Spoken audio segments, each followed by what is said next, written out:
Hello friends, in this video we will discuss how to write a C program to swap two variables, and we can use a third variable for swapping those two values inside a variables.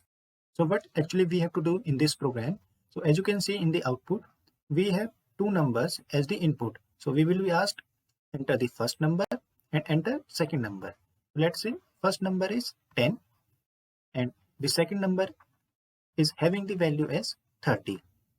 So now before the swapping, the first number has 10 and the second number B, it has value as 30. Now after I interchange the values, that is I have to put this 10 inside this B, that is inside B 10 should come, and inside A I should put this 30 value, that is I should put the value of B inside A, that is 30. So I should interchange or swap the values of A and B, and I should be printing these values after swapping, that is A equal to 30 and B equal to 10, and this is the output that I am printing. So this is actually my input, this is just I am printing, and I have to do some calculation here so that I can swap these two values, and then I have to print the output. So let's understand the logic that how we can swap these values using the third variable. So we have A and B as the input. A is having 10, B is having 30. And after swapping, we want output as A should having 30 and B should be having 10. Now someone can say that I can use this A equal to B and B equal to A, these two lines, and I will not use third variable, and I can get this A equal to 30 and B equal to 10. That is, I can get this desired output using just two lines. So the question is, will this code work or not? So the answer is this will not work. Why? So the reason is A is having 10 and B is having 30 initially. When I write this A equal to B, so B is having how much value? B is having 30 value. So this A equal to 30 means the value of B should go inside A. So B should go inside A. So here the value of A will be overwritten with 30. Now the problem is there is no 10. A is having 30 and B is having 30. So after I write B equal to A. So this means the value of A should go inside B. And what is the value inside A? In the previous line, A got 30. That means from here, 30 will go inside B. So this 30 will go inside B. So again here 30 will come. So again A and B both will be having 30 and 30. So this line will not work. So what is the problem here? The problem was when I was pasting this B inside A, that is when I was writing A equal to B. So here 10 was getting lost. So what I can do is, before doing this line A equal to B, I can save the value of A to some another variable, to some another memory location. That's why I need a third person or third variable which can store or which can save the value of A. So these are our initial value. A is having 10, B is having 30. So what I will do is, I will take a third variable, that is int t. T is a temporary variable. You can name it as int x, y, z, anything. Now, before writing this A equal to B, that is before sending the value of B inside A, I will save the value of A into this t. So here is my t, and I will say t equal to A. So it will say t equal to 10. That is, this 10 from A will go inside this t. So this is my first step. Now my t has stored the value of A safely. Now I can send the value of B inside A. Now I will say the value of B should go inside A. So this means A should be having value as 30. So this 30 should go inside this A. Now the next thing that we want to do is, we want to send this 10 inside B so that B can having the value as 10. So we want to store value inside B, and this 10 is stored in T. So we will say B equal to T. This means B equal to 10. So this is my third step. And here 10 will come. So now A is having 30 and B is having 10. That is, value of A and B are swapped. So, I hope you have understood that why we are using the variable t We are using this t variable so that we can store one of the value inside this t, and later on we can send this value to the desired destination. Now this code will also works fine. Here we are storing the value of b inside t first, and then we are swapping the value of a and b.